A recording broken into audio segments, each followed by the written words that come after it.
नमस्कार विद्यार्थी मित्रांनो, मी सुरेश राठोड सर.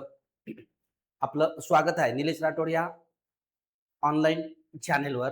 बघा आता या ठिकाणी 2024 मध्ये लातूर जिल्ह्यामध्ये विचारलेली प्रश्नपत्रिका आहे. संपूर्ण जो म्हणजे दरवर्षी आता बघा दरवर्षी हेच प्रश्न रिपीट होतात. आता त्या ठिकाणी बघा आता लातूर जिल्ह्यामध्ये 2024 ला जे विचारलेले प्रश्न आहे आपण त्यांचं सविस्तर विश्लेषण करू. कारण या प्रश्नपत्रिकेमध्ये अनेक विद्यार्थ्यांचा रिझल्ट एका मार्काने गेले. म्हणजे हे दरवर्षी कोणत्या ना कोणत्या जिल्ह्यामध्ये हे प्रश्न विचारले जातात. तर प्रश्न आपण सुरू करू.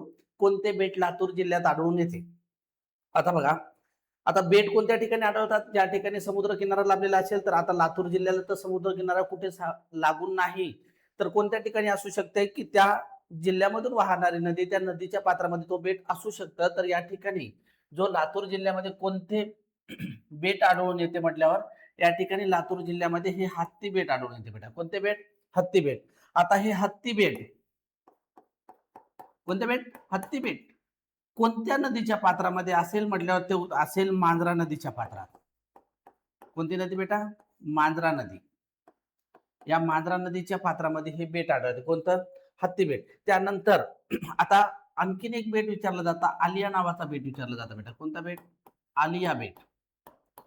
हा आलिया बेट एका नदीच्या मुखाशी म्हणजे ज्या ठिकाणी नदी समुद्राला मिळते त्या समुद्राला मिळण्याच्या त्या मुखाजवळ त्या ठिकाणी एक बेट आढळतं. आलिया हा नर्मदा नदीमध्ये आढळतं बेटा. कोणत्या नदीमध्ये? नर्मदा नदीमध्ये. कोणत्या ठिकाणी? गुजरात जवळ. गुजरात राज्यात. कोणत्या ठिकाणी? गुजरात राज्यात भडोच जवळ. आता प्रश्न विचारला जातं की खालीलपैकी नर्मदा नदी कोणत्या ठिकाणी अरबी समुद्राला मिळते असा प्रश्न विचारला जातो. तर गुजरात राज्यामध्ये भडोच या ठिकाणी ही नदी अरबी समुद्राला मिळते आणि त्याच ठिकाणी या नदीच्या पात्रामध्ये एक बेट निर्माण झालाय. त्याला कोणतं बेट म्हणलं जातं बेटा? आलिया बेट. त्याच्यानंतर जगप्रसिद्ध असणारा किंवा जगातील सर्वात मोठे, कसे बेटा? जगातील सर्वात मोठे नदी पात्रातील बेट. कशातील बेट बेटा? नदी पात्रातील बेट. कोणते असा प्रश्न विचारला जातात? तर त्याचं उत्तर आहे माजुली. कोणतं बेटा? माजुली नावाचा बेट आहे आणि जगातील सर्वात मोठा आहे नदी पात्रातील. तर तो कोणत्या नदीच्या मुखाशी आहे म्हटलं? कोणत्या नदीमध्ये आहे म्हटलं? ब्रह्मपुत्रा नदीमध्ये आहे बेटा. कोणत्या नदीमध्ये? ब्रह्मपुत्रा या नदीमध्ये आहे. राज्य म्हटल्यावर कोणत्या राज्यामध्ये? आसाम राज्यामध्ये. कोणत्या राज्यात आहे? आसाम. आणि या बेटाला स्वतंत्र जिल्ह्याचा दर्जा सुद्धा दिलेला आहे. हा प्रश्न विचारला जातो. जगप्रसिद्ध जगातील सर्वात मोठा या ठिकाणी या माजुली जवळ आल्याच्या नंतर या ब्रह्मपुत्रा नदीचे असे दोन पात्र होतात आणि या ठिकाणी हा विशाल असा खूप मोठा असं बेट आहे. याला जिल्ह्याचं एका बेटावर असणारा नदीपात्रामध्ये एका बेटावर असणाऱ्या ठिकाणाला जिल्ह्याचा दर्जा देणारा हा एकमेव आहे आणि जगातील सर्वात मोठा आहे. ब्रह्मपुत्रा नदीचा जर विचार केला तर ब्रह्मपुत्रा नदी भारताच्या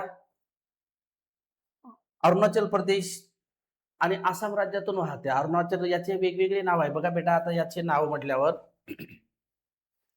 ज्यावेळेस ती उगम पावते त्यावेळेस त्याला स्टँगपो नावाने ओळखलं जातं. स्टँगपो नावाने ओळखलं जातं. मग त्याच्यानंतर ज्यावेळेस ती अरुणाचल प्रदेश राज्यामध्ये प्रवेश करते त्यावेळेस तिला दिहांग म्हणून ओळखलं जातं. काय म्हणून ओळखलं जातं बेटा? दिहांग म्हणून ओळखलं जातं. त्याच्यानंतर ती ज्यावेळेस आसाम राज्यामध्ये प्रवेश करते त्यावेळेस तिला ब्रह्मपुत्रा म्हणलं जातं. काय म्हणलं जातं? ब्रह्मपुत्रा. त्यानंतर ती आसाममध्ये ब्रह्मपुत्रा नावाने वाहते. त्याच्यानंतर ज्यावेळेस ती बांगलादेशामध्ये प्रवेश करते त्यावेळेस तिला ब्रह्मपुत्रेला बांगलादेशामध्ये गंगेला पद्मा म्हणलं जातं. तर याला जमुना म्हणून ओळखलं जातं बेटा. काय म्हणून ओळखलं जातं? जमुना.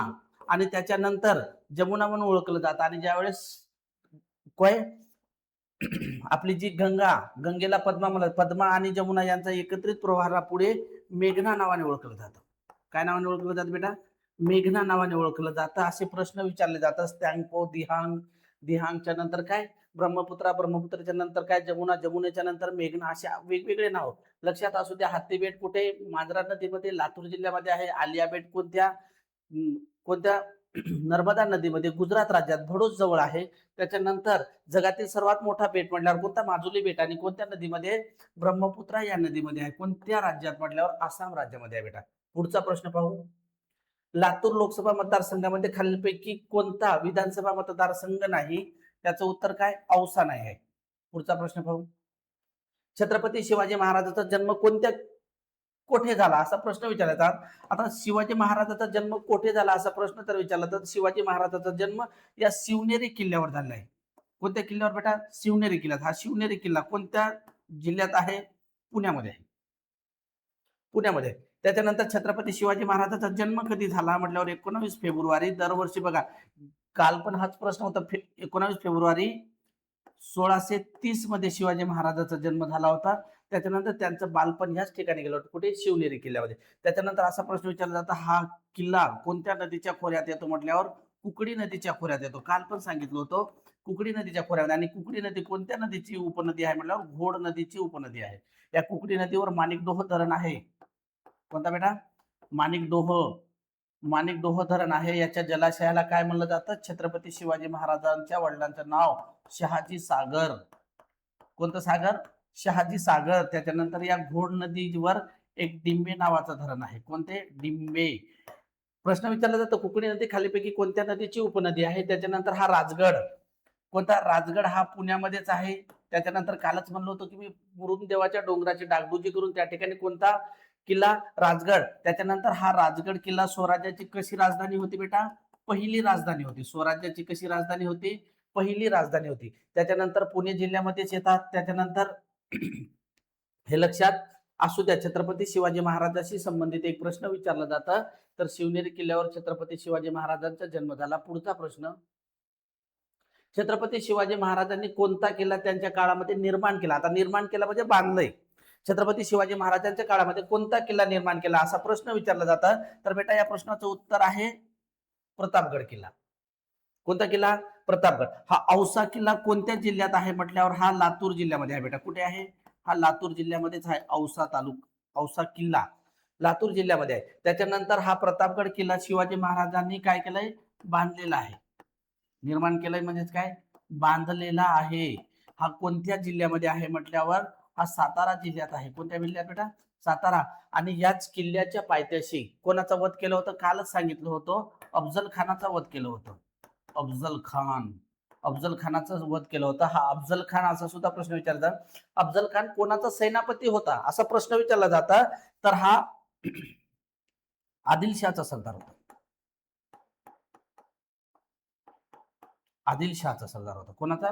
सरदार. बलाढ्य असा अफजल खानाचा वध कुठे? प्रतापगड किल्ल्याच्या पायथ्याशी.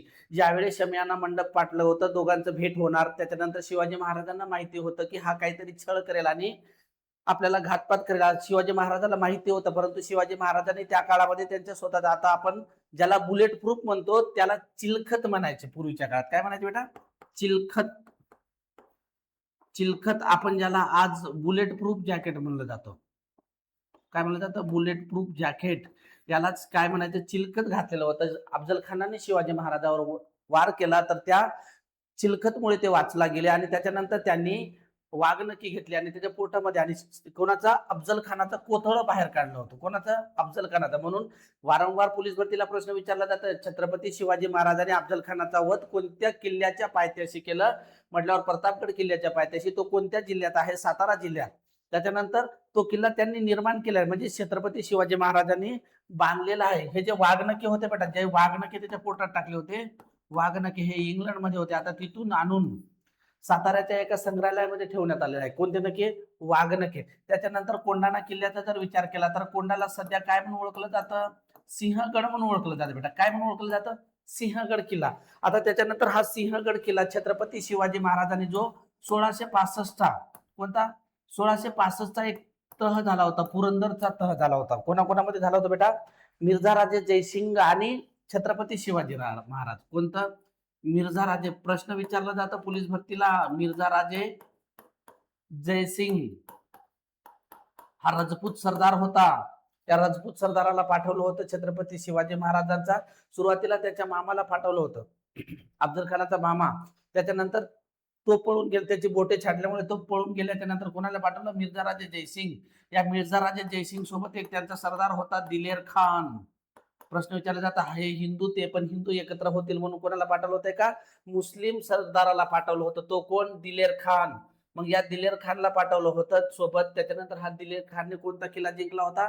हा पुरंदरचा किल्ला जिंकला. आणि याच ठिकाणी पुरंदरच्याच किल्ल्यावर जो तह झाला त्याला पुरंदरचा तह म्हणलं जातं 1665चा. आता या तहानुसार काय घडलं होतं? या तह कोणाकोणामध्ये तह झाला होता? तर शिवाजी महाराजांनी मिर्झा राजे जयसिंग यांच्यामध्ये ठरलं होतं की 23 किल्ले कोण देणार? स्वराज्यातले 23 किल्ले छत्रपती शिवाजी महाराज. त्यामध्ये काही प्रदेश आणि त्याच्यानंतर काही रोख रक्कम सुद्धा दिली जाईल. रोख रक्कम सुद्धा दिलं जाईल असं म्हणलं होतं. आणि त्याच्यानंतर उत्तरेमध्ये जाऊन बादशाची भेट घेणार. कोणाची भेट घेणार? औरंगजेब बादशाची भेट घेणार असं सुद्धा त्या करारामध्ये लिहून दिलं होतं. औरंगजेब बादशाची भेट घेणार असं त्यामध्ये लिहून दिलं होतं. मग हा किल्ला, त्याच किल्ल्यामध्ये हा कोणाचा 23 किल्ल्यामध्ये कोणत्या किल्ल्याचं नाव होतं? त्या कोंढाणा किल्ल्याचा. आणि त्यावेळेस कोंढाणा किल्ल्यावर मुक्कामास कोण राहायचे? जिजाबाई, म्हणजे छत्रपती शिवाजी महाराजांची आईसाहेब त्या ठिकाणी राहत होते. मग त्यांनी काय केलं की हा जो कोंढाणा किल्ला त्या ठिकाणी त्यांना अनवाणी पायी, म्हणजे अनवाणी म्हणजे बिना चप्पल सुद्धा आणून दिलेलं आहे. कोणाला? जिजाबाई. मग त्या छत्रपती शिवाजी महाराजांना माहिती होतं की आईसाहेबांचा त्या ठिकाणी काय अपमान झालाय, आपल्याला तो किल्ला घ्यावा लागेल. मग त्याच्यानंतर 1670 मध्ये 65 मध्ये झाला. त्याच्यानंतर 65 मध्ये झाल्याच्या नंतर ते 66 मध्ये कुठे गेले? औरंगजेब बादशाच्या भेटीसाठी गेले. त्याच्यानंतर बादशाची भेटीसाठी गेल्याच्या नंतर त्या ठिकाणी दिल्ली, तर गादी कुठे होती? बादशाची गादी दिल्लीला होती. परंतु त्यांनी त्यावेळेस आग्र्याला भरवलं होतं. दरबार कुठे भरला होता? आग्रा या ठिकाणी भरला होता. मग आग्रा या ठिकाणी दरबार भरला होता. त्यावेळेस छत्रपती शिवाजी महाराज जातात. शिवाजी महाराज गेल्याच्या नंतर त्यांना एका साध्या सैन्यांच्या रांगेमध्ये बसवलं जातं. शिवाजी महाराज त्या ठिकाणी बादशाला त्या दरबारामध्येच काहीतरी बोलून जातात रागामध्ये. मग त्याच्यानंतर बादशाह काय करतो? शिवाजी महाराज आणि त्यांच्यासोबत गेलेला त्यांचा मुलगा कोण? संभाजी. असं सुद्धा प्रश्न विचारला जाता बेटा की संभाजी महाराजांचं त्यावेळेस वय किती होतं? तर किती वर्ष होते बेटा? फक्त 9 वर्ष होतं वय. किती वर्ष होतं? 9 वर्ष होते. संभाजीला सोबत घेऊन गेलं होतं. त्याच्यानंतर छत्रपती शिवाजी महाराजांना नजर कैदेत ठेवल्याच्या नंतर त्या आग्र्याच्या किल्ल्यातून पलायन करताना छत्रपती शिवाजी महाराजांनी कशाच्या पिटाऱ्यामध्ये, जे त्या वाढदिवसानिमित्त औरंगजेब बादशाचा 50वा वाढदिवस असता, हा सुद्धा प्रश्न पोलीस भरतीला विचारलेला आहे. त्या वाढदिवसानिमित्त जे मिठाईचे मोठे मोठे पेठारे आले होते, त्या पेठाऱ्यामध्ये बसून शिवाजी महाराज पलायन करतात. येताना असा सुद्धा प्रश्न विचारला जाता की छत्रपती शिवाजी महाराज ज्यावेळेस ते स्वराज्यामध्ये परतत असताना या संभाजीला कोणत्या ठिकाणी ठेवलं होतं? असं सुद्धा प्रश्न विचारला जातं. तर संभाजीला मथुरा या ठिकाणी ठेवलं होतं. कुठे बेटा? मथुरा. संभाजीला कुठे ठेवलं होतं? मथुरा या ठिकाणी ठेवलं होतं. हा सुद्धा प्रश्न विचारला. मग त्यानंतर ते स्वराज्यावर म्हणजे येतात. त्याच्यानंतर 1670 ला हा कोंढाणा किल्ला जिंकण्याची तयारी करत असताना कोणाला कळतं? तानाजी मालुसरेंना कळतं की कोण जाणार आहे? महाराज या मोहिमेवर जाणार आहे. आणि त्याच वेळेस त्यांच्या मुलांचं लग्न सुद्धा होतं. कोणाच्या? छत्रपती शिवाजी महाराजांच्या मुलांचं लग्न होतं असतं. कोणाचं? रायबा असतं. मग त्यावेळेस छत्रपती शिवाजी महाराज म्हणतात की आधी लग्न कोणाचा? कोंढाण्याचं. मग कोणाचं? रायबाचं. हे किल्ला जिंकण्यासाठी जातात. सॉरी, 1970 झालंय. 1670 मध्ये जातात आणि त्यावेळेस किल्ला जिंकतात. हा कोंढाणा किल्ला सुरुवातीला गेल्याच्या नंतर हा कोंढाणा किल्ल्यावर कोण असतं? उदयभान राठोड असतं. कोण असतं बेटा? उदयभान राठोड. हा उदयभान राठोड त्या ठिकाणी किल्ल्याचा किल्लेदार असतं. मग या उदयभान राठोड आणि तानाजी मालुसरे यांच्यामध्ये युद्ध होतं. तानाजी मालुसरे यांच्यामध्ये युद्ध होतं. त्याच्यानंतर यशवंती नावाची जी घोरपड होती, काय बेटा त्याचं नाव? यशवंती. या यशवंती नावाच्या या घोरपडीचा सहाय्य घेऊन या कोंढाणा किल्ल्यावर चढतात. कोण? शिवाजी महाराज आणि त्यांचे मावळे. मग यांच्यामध्ये युद्ध होतं. उदयभान राठोड बद्दल विचारलं जातं की कोंढाणा किल्ल्याचा किल्लेदार कोण होता? ज्यावेळेस छत्रपती तानाजी मालुसरे जिंकण्यासाठी जातात त्यावेळेस. मग तानाजी मालुसरे या ठिकाणी काय त्यांचा मृत्यू होतं. मृत्यू झाल्याच्या नंतर छत्रपती शिवाजी महाराज यांच्या तोंडातून निघणारा उद्गार म्हणजेच काय? गड आला पण सिंह गेला. तेव्हापासून या कोंढाण्याला काय म्हणून ओळखलं जातं बेटा? सिंहगड म्हणून ओळखलं जातं. आपला प्रश्न होता की शिवाजी महाराजांनी कोणता किल्ला कोंढाणा नाही बांधलेला, औसा नाही बांधलेला, कोणता बांधलेला बेटा? प्रतापगड किल्ला बांधलेला आहे. पुढचा प्रश्न, खालीपैकी कोणत्या गोष्टीला GI टॅग प्रमाणित झालेला आहे? तर ही पिताडी चिंच आहे. कुठली? लातूर मधली कोणती चिंच आहे बेटा? ही पिताडी चिंचला झालेला आहे. पुढचा प्रश्न, महाराष्ट्र राज्याच्या विधान परिषदेमध्ये एकूण किती जागा आहेत? या ठिकाणी बघा, आता महाराष्ट्राचं विधान परिषद आता या ठिकाणी आपल्याला बघावं लागेल. आता विधान परिषदेचं विचारलं म्हटल्यावर आपल्याला लोकसभा माहिती पाहिजे. काय माहिती पाहिजे? लोकसभा, त्याच्यानंतर राज्यसभा माहिती पाहिजे, राज्यसभेची सदस्य संख्या माहिती पाहिजे, त्याच्यानंतर महाराष्ट्राचा जर विचार केला तर विधिमंडळामध्ये विधानसभा आणि विधानसभा नंतर काय बेटा? विधान परिषद. विधान परिषद, विधान परिषद सुद्धा माहिती पाहिजे. आता या ठिकाणी याची संख्या आहे 550 आहे, परंतु निवडून किती येतात? 500 किती? 45 निवडून येतात. त्याच्यानंतर इथे 250 आहे, 250 आहे, त्यापैकी 245 येतात निवडून. त्याच्यानंतर या ठिकाणी विधानसभा 288 आहे आणि 88 निवडून येतात. आणि विधान परिषदेचा जर विचार केला तर 78 सदस्य आहे बेटा. किती आहे? 78. ऑप्शन मध्ये जर बघितलं तर या ठिकाणी आपल्याला विधान परिषद पाहिजे, हे विधानसभेचं आहे 288. हे 545 कुठले बेटा? ह्या लोकसभेचे आहे. त्याच्यानंतर राज्यसभेचं या ठिकाणी नाही. मग यापैकी उत्तर असेल 79 तर नाही. काय पाहिजे होतं आपल्याला? 78 पाहिजे होतं, पण 79 आहे, म्हणून 79 सुद्धा हा नाही आहे. म्हणून उत्तर काय असेल बेटा आपलं? यापैकी नाही. काय असेल? यापैकी नाही उत्तर असेल. त्या ठिकाणी लक्षात असू द्या. मग महाराष्ट्रातून या लोकसभेवर जर विचारला प्रश्न तुम्हाला की महाराष्ट्रातून लोकसभेवर किती सदस्य निवडून जातात म्हटल्यावर 48. किती बेटा? 48 सदस्य जातात. आणि राज्यसभेवर किती जातात म्हटल्यावर किती बेटा? 19 जातात. हे दोन्ही मिळून जर किती जातात म्हटल्यावर बेटा 67 जातात. आणि हे सगळे खासदार असतात. हे खासदार, हे सुद्धा आमदार आहे बेटा, हे आमदार आहे दोन्ही. आमदार इथं बऱ्याच लोकांना माहिती नसतं. विधान परिषद म्हटल्यावर त्या ठिकाणी नवीन आलेले मुलं, त्यांना वाटतं विधान परिषद म्हटल्यावर काय खासदार असतील, विधानसभेमध्ये आमदार असतील. पण असं नाही. हे कशावर अवलंबून असतं? हे लोकसंख्येवर अवलंबून असतं बेटा. पुढचा प्रश्न, तर महाराष्ट्राच्या विधान परिषदेमध्ये एकूण सदस्य संख्या किती? तर या ठिकाणी ऑप्शन यापैकी नाही. 78 पाहिजे, परंतु 79 आहे, म्हणून उत्तर काय असेल? यापैकी नाही. बघा, या लातूरच्या प्रश्नपत्रिकेमध्ये बरेच 5-6 प्रश्न असे आहे. सगळं तर संपूर्ण जिल्ह्यांचा जर विचार केला, जर सगळं तर 100 मार्काच्या पेपरचा विचार जर केला तर 10 ते 15 प्रश्न यापैकी नाही उत्तर दिलेलं आहे. पुढचा प्रश्न आहे, लातूर जिल्ह्याच्या एकूण भूक्षेत्रापैकी किती टक्के वनक्षेत्र आहे?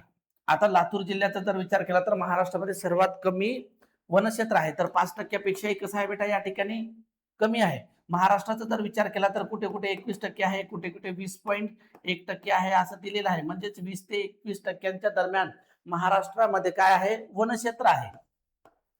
काय आहे? वनक्षेत्र आहे महाराष्ट्रामध्ये. आता पृथ्वीचं वातावरण समतोल राहण्यासाठी किती टक्के पाहिजे बेटा? 33% पाहिजे. आपण म्हणतो ना की पाऊस पडत नाही, तापमानामध्ये वाढ झालं, या ज्या गोष्टी आहेत ते कशामुळे? त्या ठिकाणी किती पाहिजे? समतोल राहण्यासाठी 33% पाहिजे. आपल्याकडे यापेक्षाही कमी आहे, म्हणून याचा परिणाम होतो बेटा. पुढचा प्रश्न, लातूर जिल्ह्याची स्थापना कधी झाली? आता बघा, या ठिकाणी आता ज्यावेळेस महाराष्ट्राची स्थापना झाली होती 1 मे 1960 ला. किती? 1 मे 1960 ला ज्यावेळेस महाराष्ट्राची स्थापना झाली, काय? 1 नोव्हेंबर 1956 मध्ये. काय? 1 नोव्हेंबर 1956 मध्ये, 1 नोव्हेंबर 1956 मध्ये द्विभाषिक मुंबई राज्याची स्थापना झाली. द्विभाषिक मुंबई राज्याची स्थापना झाली. मुंबई राज्याची स्थापना झाली होती.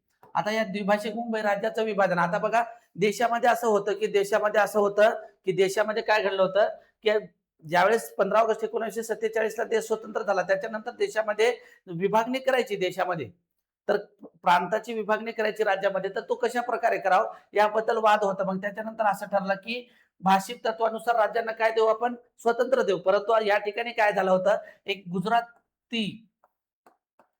गुजराती भाषिक आणि मराठी भाषिक यांचा दोघांचा प्रदेश मिळून काय झालं होतं? द्विभाषिक मुंबई राज्य. मग या ठिकाणी महाराष्ट्रातील आणि गुजरातमधील लोकांचं म्हणणं होतं, जर तुम्ही भाषावर प्रांत रचना केली तर मग दोन भाषेचे कसं? मग या ठिकाणी यांच्यामध्ये नंतर या द्विभाषिक मुंबई राज्याचं विभाजन झालं कधी? 1 मे 1960 ला. 1 मे 1960 ला या द्विभाषिक मुंबई राज्याचं विभाजन झालं आणि यापासून 2 राज्य निर्माण झाले. एक मराठी भाषिकांचा महाराष्ट्र, एक मराठी भाषिकांचा काय? महाराष्ट्र, आणि गुजराती भाषिकांचा गुजरात. मराठी भाषिकांचा महाराष्ट्र आणि गुजराती भाषिकांचा गुजरात, असे 2 राज्य निर्माण करण्यात आले. मग राज्य निर्मितीनुसार महाराष्ट्राचा 14वा क्रमांक लागतं, तर या गुजरातचं किती लागतं बेटा? 15वा लागतं. सगळ्या गोष्टी तुम्हाला माहिती असणं गरजेचं आहे. फक्त मी जर ऑप्शन वाईज जर सांगितलं तुम्हाला, की या ठिकाणी लातूर जिल्ह्याची स्थापना कोणत्या वर्षी झाली आणि पटकन सांगितलं आणि पटकन पुढे गेलं तर ते जमणार नाही. त्या ठिकाणी तुम्हाला सविस्तर सगळ्या गोष्टी माहिती असणं गरजेचं आहे. मग या ठिकाणी द्विभाषिक मुंबई राज्य होतं, त्याच्यानंतर 2 भाषिकांचं एकत्र होतं. मग त्याच्यानंतर त्यांचं वेगळं करण्यात आलं कधी 1 मे 1960 ला. मग महाराष्ट्र मराठी भाषिकांचा झाला आणि गुजरात गुजराती भाषिकांचा. मग राज्य निर्मितीनुसार महाराष्ट्राचा कितवा क्रमांक लागतो बेटा? तर 14वा. हे सगळे प्रश्न मी जेवढं मी बोलतो तेवढे सगळे प्रश्न पोलीस भरतीला विचारले आहे. काय जेवढं मी बोलतो ना ते सगळे प्रश्न पोलीस भरतीला विचारले आहेत. त्याच्यासाठी तुमच्याकडे जर वेळ असेल व्हिडिओ बघत असताना पेन घ्या, एक वही घ्या, रजिस्टर जवळ ठेवा आणि प्रत्येक गोष्टी म्हणजे नोट करून ठेवा आणि 100% गॅरंटी देतो याच्या व्यतिरिक्त दुसरं काही विचारलं जाणार नाही. 14वा आणि 15वा. मग आपल्याला काय बघायचं या ठिकाणी की लातूर जिल्ह्यात मग ज्यावेळेस महाराष्ट्राची स्थापना झाली होती 1 मे 1960 ला त्यावेळेस महाराष्ट्रामध्ये फक्त 26 जिल्हे होते बेटा. किती जिल्हे होते? 26 जिल्हे आणि 4 प्रशासकीय विभाग होतं. काय होतं? 4 प्रशासकीय विभाग होते आणि जिल्हे किती होते? 26 जिल्हे होते. मग त्याच्यानंतर आताचा जर विचार केला 2026 मध्ये तर महाराष्ट्रामध्ये एकूण जिल्हे किती आहेत? 36 आहे आणि प्रशासकीय विभाग किती आहे? 6 आहे. मग 2 प्रशासकीय विभाग वाढले आणि जिल्हे किती वाढले? 10. मग हे 10 जिल्हे वाढले कोणते? मग 1981 मध्ये 1981 मध्ये 2 जिल्ह्यांची निर्मिती झाली. त्यामध्ये आहे एक जिल्हा आहे सिंधुदुर्ग नावाचा जिल्हा आहे. सिंधुदुर्ग नावाचा जिल्हा आहे. त्याच्यानंतर दुसरा आहे जालना आहे. आता या गोष्टी तर तुम्हाला माहिती आहे की जालना सिंधुदुर्ग कशातून झाला? तर सिंधुदुर्ग हा रत्नागिरी जिल्ह्यातून झाला. हे लक्षात असू द्या रत्नागिरीमधून झाला. हा जालना जर झाला तर कशातून झाला? तर सध्याचं संभाजीनगर तेव्हाचं औरंगाबाद. मग त्याच्यानंतर 1981 मग त्याच्यानंतर 1982 मध्ये सुद्धा 2 जिल्हे निर्माण झाले. 1982 मध्ये सुद्धा झाले. मग या 82 मध्ये ज्यावेळेस जिल्ह्यांचा क्रम ज्यावेळेस 2 जिल्हे निर्माण झाले यामध्ये 82 मध्ये ज्यावेळेस त्या 82 मध्ये जिल्ह्याची निर्मिती ज्यावेळेस झाली तर त्यावेळेस 2 जिल्हे पण तारीख वेगळी आहे. एक 16 ऑगस्ट आहे एकाची. एक किती बेटा? 16 ऑगस्ट आहे आणि एक किती आहे? 26 ऑगस्ट आहे. इथे थोडं कन्फ्यूज होतं. 16 ऑगस्ट आणि 26 ऑगस्ट या ठिकाणी 1 मे लाच आहे. हे कधी आहे? 1 मे ला. हे 16 ऑगस्ट आणि 26 ऑगस्ट. मग 16 ऑगस्टला हाच आपला कोणता? 16 ऑगस्टला जो निर्माण झाला हा काय झाला? लातूर जिल्हा झाला. सध्याच्या कोणत्या जिल्ह्यातून? धाराशिव जिल्ह्यातून बेटा. कोणत्या? धाराशिव जिल्ह्यातून. धाराशिव या जिल्ह्यातून आणि त्याच नंतर हा गडचिरोली जिल्हा निर्माण झाला. गडचिरोली जिल्हा बेटा. गडचिरोली जिल्हा कोणत्या जिल्ह्यातून? चंद्रपूर जिल्ह्यातून. कोणत्या? चंद्रपूर. मग त्यानंतर हा चंद्रपूर मधून झाला. मग हे 2 आणि 2 4 झाले. मग त्याच्यानंतर पुढे जर विचार केला तर 1982 झाला. 82च्या नंतर 1998 मध्ये जिल्ह्यांची निर्मिती झाली. 1998 मध्ये 2 जिल्हे आहेत. आता 98चा जर विचार केला बेटा तर 98 मध्ये 2 आहे. एक नंदुरबार आहे आणि वाशिम आहे. एक कोणता? नंदुरबार जिल्हा आहे. नंदुरबार आणि एक कोणता आहे? वाशिम जिल्हा आहे. आता नंदुरबार आणि वाशिम. नंदुरबार हा धुळ्यातून निर्माण झाला आणि वाशिम जो आहे तो अकोला जिल्ह्यातून निर्माण झाला. मग त्याच्यानंतर 1999 मध्ये 2 जिल्हे झाले. कधी बेटा? 1999 मध्ये 2 झाले. आता या 99 मध्ये जे 2 जिल्हे झाले ते 2 जिल्हे कोणते? तर एक भंडारामधून गोंदिया झाला आणि त्याच्यानंतर एक आपल्या परभणीमधून हिंगोली जिल्हा निर्माण झाला. परभणीमधून कोणता बेटा? हिंगोली. त्याच्यानंतर 1990 ला मुंबई शहर आणि बृहन्मुंबईचं रूपांतर केलं. एक मुंबई शहर आणि एक काय? मुंबई उपनगर जिल्हा निर्माण झाला. कोणता? मुंबई शहर आणि मुंबई उपनगर. आणि आताच्या 2014 मध्ये कधी बेटा? 2014 मध्ये हा पालघर जिल्हा निर्माण झाला. हा पालघर जिल्हा कोणत्या जिल्ह्यातून बेटा? ठाणे जिल्ह्यातून. आता या ठिकाणी ट्रिक देताना तुम्हाला मी शिकवताना सांगेल परंतु लक्षात ठेवताना कसंच ठेवायचं. जर 81चा विचार केला तर सुरुवातीला 81 मध्ये कोणते 2 झाले? मग 81 मध्ये 2 तर सुरुवातीला रत्नागिरीमधून सिंधुदुर्ग आणि संभाजीनगर मधून कोणता? औरंगाबाद मधून. त्यावेळेच्या औरंगाबाद मधून कोणता? जालना. मग त्याच्यानंतर 1982 मध्ये 2 16 ऑगस्ट आणि 26 ऑगस्ट 10 दिवसाच्या फरकाने 16 ऑगस्टला झाला तो धाराशिव मधून लातूर आणि 26 ऑगस्टला चंद्रपूर मधून कोणता बेटा? गडचिरोली. मग त्याच्यानंतर जर विचार केला तर 1998 मग 82च्या नंतर कुठे? 1998 मध्ये नंदुरबार धुळ्यातून नंदुरबार झाला आणि अकोल्यातून वाशिम झालं. मग त्याच्यानंतर 1999चा जर विचार केला तर भंडाऱ्यातून गोंदिया झाला आणि परभणीमधून हिंगोली, आणि 1990 या वर्षी मुंबई शहरमधून मुंबई उपनगर हे 2 जिल्हे वेगळे करण्यात आले. मग त्याच्यानंतर हा 2014 मध्ये पालघर, आताच्या 2014 मध्ये पालघर, आणि ज्यावेळेस 2014 मध्ये पालघर निर्माण झाला त्याच वेळेस 2 जून 2014 मध्ये तेलंगणा राज्य निर्माण झाला. सर्वात शेवटी उदयाला येणारा राज्य कोणता? तेलंगणा. आता त्या सर्वात शेवटी कोणता? तेलंगणा. आणि हा लातूर, याचा जर विचार केला पालघरचा तर तारीख विचारली जाते बेटा 1 ऑगस्ट. 1 ऑगस्ट. आता या ठिकाणी मांडताना थोडं खालीवर झाले. फक्त तुम्ही एक जर कॉन्सन्ट्रेशन 100% ठेवलं, पोलीस भरतीचा एकही जीकेचा मार्क जाणार नाही, हे 100% मी लिहून देतो. कुठेच जाणार नाही, कारण हेच रिपीट होतंय. आम्ही जेवढंही बोलतो तेवढे सगळे प्रश्न विचारलेले आहे, याच्या बाहेरचं काही विचारलं जात नाही. पुणे येथील शनिवार वाडा कोणी बांधला, असा प्रश्न विचारलाय. पुणे येथील शनिवार वाडा. शनिवार वाडा म्हटल्यावर कोणतं मस्तानीबाई लक्षात येते आपली? कोणता पेशवा? बाजीराव पेशवा. पहिला बाजीराव, त्यात पहिला बाजीराव पेशवा. बाजीराव पहिला हा जो पेशवा होता, बाजीराव पेशवा, हा याचा कार्यकाळ होता बेटा, याचा कार्यकाळ विचारलं जातं 1720 ते 1740च्या दरम्यान याचा कार्यकाळ आहे बाजीराव पेशवाचा.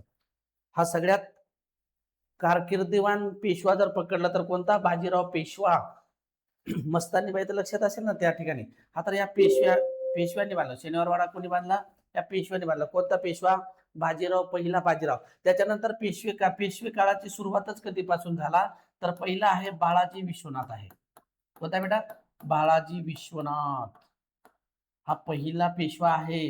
कोणत्या वर्षी? 1713 ते 1713.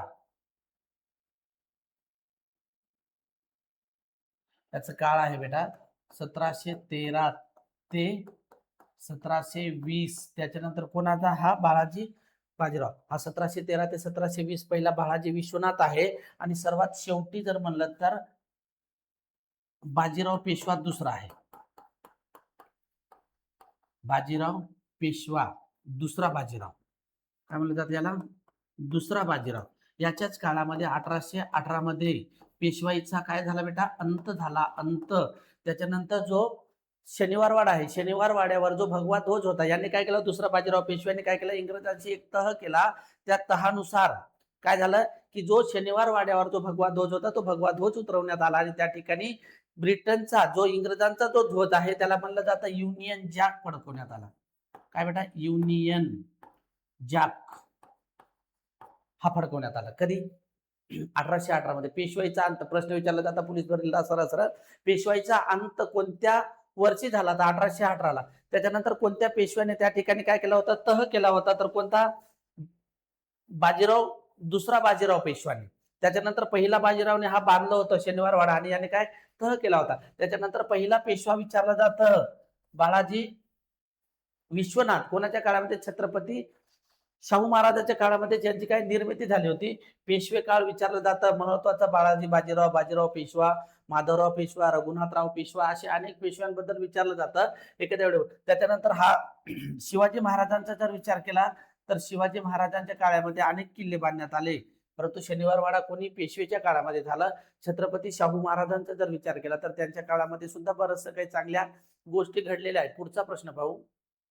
संसदेमध्ये खालीलपैकी कोणते घटक समाविष्ट असतात? आता संसदेचा जर विचार केला, मी कालच्या व्हिडिओमध्ये एक सांगितलं होतं, संसदेचं जर एकत्रीकरण करायचं असेल तर संसदेमध्ये काय असतं नेमकं?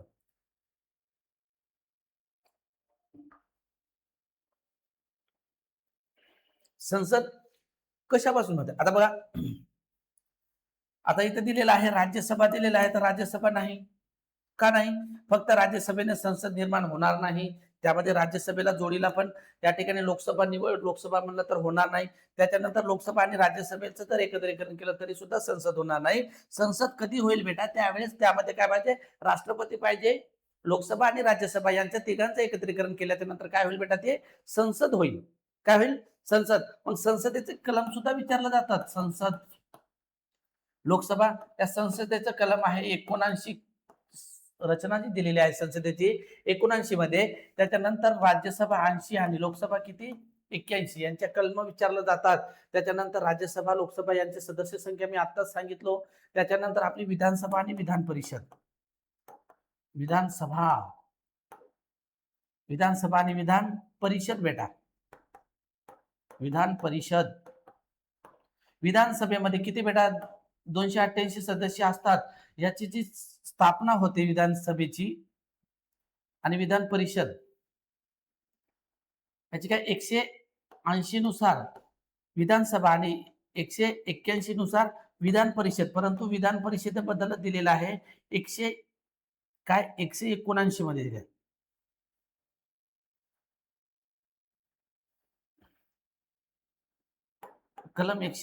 कलम काय 179 मध्ये असं दिलं विधान परिषद निर्माण सुद्धा करता येतं. काय विधान परिषद निर्माण करता येतं आणि रद्द सुद्धा करता येतं असं कलम 179 मध्ये आहे. परंतु 180 मध्ये काय विधानसभा आणि विधान परिषद 181 मध्ये थोडंफार कमी जास्त तर होणार नाही. परंतु मला पुढचा प्रश्न, भारताच्या राष्ट्रपती महोदया या कोणत्या राज्याच्या, आता सध्या जे करंटमध्ये राष्ट्रपती आहे, आता देशाचे करंटमध्ये राष्ट्रपती कोण आहे? द्रौपदी मुर्मू आहे. कोण आहे? द्रौपदी मुर्मू आहे. द्रौपदी मुर्मू या आपल्या देशाच्या 15व्या राष्ट्रपती आहे. द्रौपदीताई मुर्मू या कोणत्या आहे? 15व्या राष्ट्रपती आहे. आदिवासी समाजाच्या पहिल्या राष्ट्रपती आहे. त्याच्यानंतर देशाच्या राष्ट्रपती पदावर पोहोचणाऱ्या दुसऱ्या महिला आहे. त्याच्या आधी पहिली कोण होती? प्रतिभाताई पाटील होती बेटा. कोण होती? प्रतिभाताई पाटील. प्रतिभाताई पाटील होती आणि ही आपल्या महाराष्ट्रातील बहुतेक जळगाव जिल्ह्याची होती. ही पहिली महिला राष्ट्रपती आहे. पहिली महिला राष्ट्रपती आहे. महिला राष्ट्रपती आहे कोण? प्रतिभाताई पाटील. त्याच्यानंतर दुसरी महिला राष्ट्रपती कोण असेल? ही द्रौपदी मुर्मू. त्याच्यानंतर विचारलं किती असेल ते? 15व्या राष्ट्रपती पदावर पोहोचणाऱ्या कित्या? महिलेनुसार दुसऱ्या असतील, परंतु पदानुसार किती असतील? व्यक्तीनुसार 15व्या असतील. त्याच्यानुसार आता या ठिकाणी द्रौपदी मुर्मू ह्या कोणत्या राज्याच्या आहे म्हटल्यावर हे ओडिशा राज्याचे आहे बेटा. कोणत्या राज्याचे आहे? ओडिशा. ओडिशा राज्याचे आहे. कुठले आहे? ओडिशा राज्याचे. विचारलेलं आहे की महोदया कोणत्या राज्याचे आहेत, म्हणजे त्यांचं जन्म ठिकाण कोणत्या राज्यामध्ये झालं आहे? ओडिशा राज्यामध्ये. त्याच्यानंतर कर्नाटकचं तर कर्नाटक बद्दल तर माहिती नाही, परंतु या तामिळनाडू राज्याचे पहिले म्हणजे एक राष्ट्रपती होते APJ Abdul Kalam. APJ Abdul Kalam. APJ Abdul Kalam sir हे देशाचे राष्ट्रपती होते. ते कोणत्या काळामध्ये होते? 2002 ते 2007च्या दरम्यान होते. त्याच्यानंतर 2007 ते 2012, 2007 ते 2012 मला वाटते की 2007 ते 2012च्या दरम्यान कोण होते? प्रतिभाताई पाटील. हे देशाचे एपीजे अब्दुल कलाम यांना शास्त्रज्ञ, सायंटिस्ट अनेक नावाने ओळखलं जाते. एपीजे अब्दुल कलाम यांना भारतरत्न पुरस्कार सुद्धा मिळालेला आहे. भारतरत्न पुरस्कार सुद्धा मिळालेला आहे. बहुतेक माझ्या मताने 1997चा काहीतरी भारतरत्न पुरस्कार त्यांना मिळालेला आहे. एपीजे अब्दुल कलाम हे त्यांचं गावाचं नाव आहे धनुषकोडी. कोणतं आहे बेटा? धनुषकोडी नावाचं गाव आहे. तामिळनाडू राज्यामध्ये आहे. तामिळनाडू राज्यात आहे. तामिळनाडू राज्यात आहे. कोणत्या राज्यात? तामिळनाडू. एपीजे अब्दुल कलाम बद्दल सुद्धा विचारलं जातं. कार्यकाळ कधी कधी यांचं राष्ट्रपतीचं कार्यकाळ विचारलं जातं. मग त्या ठिकाणी लक्षात असू द्या द्रौपदी मुर्मू महोदया कोणत्या राज्याचे आहेत बेटा? ओडिशा राज्याचे आहेत. आता उदगीरचे सन 1790 सालीचे युद्ध सैन्याच्या कोणत्या, म्हणजे उदगीरचे सन 1790 सालीचे युद्ध मराठा सैन्याने कोणाच्या विरुद्ध लढले होते? कोणाच्या विरुद्ध बेटा? आता मराठी सैन्याने या ठिकाणी जो उदगीरचा युद्ध झाला होता, मराठी सैनिकांनी कोणाच्या विरुद्ध लढलं होतं? तर याचं उत्तर आहे बेटा या निजामांच्या विरुद्ध लढलं होतं. कोणाच्या विरुद्ध लढले होते? निजामांच्या विरुद्ध लढले होते. आता या ठिकाणी बघा निजामांच्या विरुद्ध लढले होते आणि त्या ठिकाणी सदाशिव भाऊ यांनी काय केलं होतं? त्या गटाचं नेतृत्व केलं होतं आणि यामध्ये विजयी सुद्धा झाले होते. काय झाले होते? मराठे विजयी सुद्धा झाले होते. उदगीरच्या निजामांच्या विरुद्ध लढले आणि त्या ठिकाणी विजयी सुद्धा झाले होते. कोण? मराठे. हा, सदाशिव भाऊ विजय आणि निजाम अली खान. निजामांकडून कोण होता? निजाम अली खान होता. निजाम अली खान, निजाम अली खान हा होता. यांचा पराभव झाला होता निजामांचा आणि मराठे त्यावेळेस काय झालं होतं? 1790 मध्ये जिंकले होते. काय झालं होतं? जिंकले होते. आता त्याच्यानंतर बघा बेटा, आता या ठिकाणी निजामशाही, आदिलशाही हे कशाचे तुकडे आहे? बहामनी राज्याचे 5 तुकडे आहेत. कशाचे बेटा? बहामनी राज्याचे 5 तुकडे आहेत. 5 तुकडे आहेत. आता प्रश्न विचारला जातोय, मी जेवढं बोलतो बघून घ्या, 2016 पासून तर 2024 पर्यंत, 25 पर्यंत हेच प्रश्न रिपीट झालेले आहे. याच्या व्यतिरिक्त असं बरेचसे आता नवीन काहीतरी विचारले जाते, पण 70, 75, 80% प्रश्न हेच रिपीट असतात. यामध्ये चालू घडामोडी थोडी ऍड होईल, बाकीचं काही नाही. हे इतिहास थोडं बदलणार आहे, निजामशाही थोडी बदलणार आहे, त्याच्यानंतर आदिलशाही थोडं बदलणार आहे, मुघल थोडं बदलणार आहे. सुरुवातीचा जो संस्थापक आहे त्या ठिकाणी हेच विचारले येतील. आता बहामनी राज्याचे जे 5 तुकडे यांच्याबद्दल एक प्रश्न विचारला जातं दरवर्षी. मग या ठिकाणी आहे आता एक आहे निजामशाही, निजामशाही आहे. त्याच्यानंतर आदिलशाही आहे, आदिलशाही. त्याच्यानंतर तिसरी आहे कुतुबशाही, कुतुबशाही. त्यानंतर कुतुबशाहीच्या नंतर इकडे बरीदशाही, बरीदशाही. त्याच्यानंतर आदिलशाही, कुतुबशाही, एक गोळकोंड्याची राहील, त्याला काय म्हणलं जातं? गोळकोंड्याची. तर कुतुबशाही. त्याच्यानंतर एक कुठली? इमादशाही राहिली. कोणती शाही राहिली बेटा? इमादशाही, इमादशाही राहिली. आता हा निजामशाही, हैदराबादची कोणती? सॉरी, अहमदनगरची.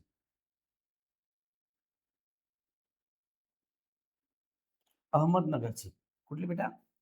अहमदनगरची निजामशाही. अहमदनगर, अहमदनगरची निजामशाही. ही आदिलशाही, आदिलशाही विचारलं जातं. विजापूरची आदिलशाही,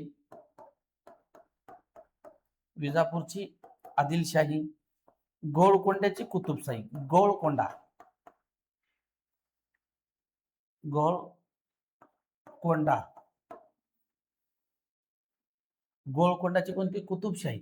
त्याच्यानंतर बिदरची, बिदर कर्नाटकमध्येच आहे, बिदरची बरीचशाही. आणि इमादशाही जी आहे ती इमादशाही, वराडची इमादशाही आहे विदर्भातली. वराडची काय बेटा? इमादशाही आहे. हे 5 तुकडे विचारले जातं. निजामशाही ज्यावेळेस सुरुवातीला छत्रपती शिवाजी महाराजांचे वडील कोण? शहाजी महाराज निजामशाहीकडे होते. ज्यावेळेस निजामशाहीचा अंत झाला, अंत झाल्याच्या नंतर ते कोणीकडे गेले?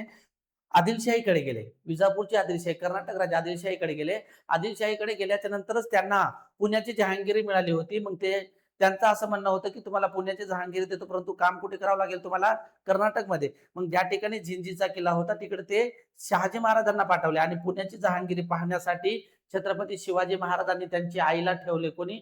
शिवाजी. आणि त्यांच्या सोबतीला ठेवलं होतं दादाजी कोंडदेव, दादोजी कोंडदेवला ठेवलं होतं. मग ही आदिलशाही. त्याच्यानंतर कुतुबशाही, गोळकोंड्याची कोणती? कुतुबशाही. ज्यावेळेस छत्रपती शिवाजी महाराज दक्षिणेच्या स्वारीला जातात राज्याभिषेकाच्या नंतर, तर हा गोळकोंड्याच्या कुतुबशाहीने त्यांचं काय केलं होतं? स्वागत केला होता त्यांच्या याच्यामध्ये. त्याच्यानंतर बरीचशाही, बिदरची. आणि इमादशाही कुठली? वराडची. तसंच या ठिकाणी ह्या मुघल सत्तेचे विचारलं जातं, मुघलांबद्दल विचारलं जातं. जे मुघल किती? 6 मुघलांबद्दल विचारलं जातं. सुरुवातीला कोणता बेटा? बाबर आहे. पहिला कोणता? बाबर. बाबरच्या नंतर हुमायून आहे, हुमायून, हुमायून, हुमायून. त्याच्यानंतर आहे अकबर, अकबर. अकबरच्या नंतर आहे जहांगीर बादशाह, जहांगीर. जहांगीरच्या नंतर आहे शहाजहान, शहाजहान, शहाजहान. आणि शहाजहानच्या नंतर आहे औरंगजेब. इथपर्यंत औरंगजेब, त्याच्यानंतर औरंगजेबच्या मुलाचं बद्दल सुद्धा विचारलं जातं, परंतु जास्तीत जास्त या 6 बादशाहांचं विचारलं जातं. मुघल सत्तेची स्थापना करणारा बाबर आहे, त्याच्यानंतर त्यांच्यानंतरचा कोण, हुमायून, त्याच्यानंतर अकबराचा जो काळ आहे, अकबर बादशाहचा काळ सुवर्ण काळ म्हणून ओळखला जातं, कारण चांगल्या व्यक्तिमत्वाचा आहे. आता जी पानिपतची पहिली लढाई झाली होती 1526 मध्ये बेटा, कधी 1526 मध्ये मुघल सत्तेची स्थापना कोणत्या लढाईने झाली, पानिपतच्या लढाईने, आणि त्यावेळेस कोण, बाबर आणि इब्राहिम लोधीमध्ये लढाई झाली होती, ती पानिपतची पहिली लढाई 1526. त्याच्यानंतर अकबर आणि हेमू यांच्यामध्ये 1556 मध्ये दुसरी लढाई झाली होती पानिपतची, 1556. आणि जी तिसरी लढाई झाली होती तो अहमदशाह अब्दाली आणि मराठे यांच्यामध्ये 1761 मध्ये झाली होती, पानिपतची तिसरी लढाई. पानिपत हा ठिकाण हरियाणा राज्यामध्ये, हे सुद्धा प्रश्न वारंवार विचारलं जातं. त्याच्यानंतर हा जहांगीर बादशाला कशाचं आवड होती, कशाची, चित्रे काढण्याची आवड होती. या इंग्रजांनी काय केलं की यांना एखादा चित्र तिकडची पेंटिंग आणून द्यायची आणि त्यानंतर जहांगीरी म्हणजे कुठली बी जहांगीरी मिळवायची असेल तर त्या ठिकाणी त्याच्याकडून काय करायचं, सही करून घेऊन घ्यायचे. मग त्याच्यानंतर शहाजहान बद्दल बरंचसं काही विचारलं जातं. शहाजहानने बांधलेलं ताजमहल जगामध्ये जगप्रसिद्ध असा ताजमहल आहे बेटा. काय, ताजमहल. त्यांची पत्नी मुमताज बानो बेगम, असं म्हणलं जातं की मुमताज एवढी सुंदर होती, कोण, मुमताज एवढी सुंदर होती की ज्यावेळेस ती पानाचा विडा खायची म्हण की त्याच्या गळ्यातून असं दिसायचं. त्याचं वर्णन करतात. आता एखादे पुस्तकामध्ये एखाद्या लेखकाने लिहिलेलं असेल तर काय म्हणतात की मुमताज एवढी सुंदर होती की ज्यावेळेस तो पानाचा विडा खायची तर त्याच्या गळ्यामधून दिसायचं की पान गिळताना.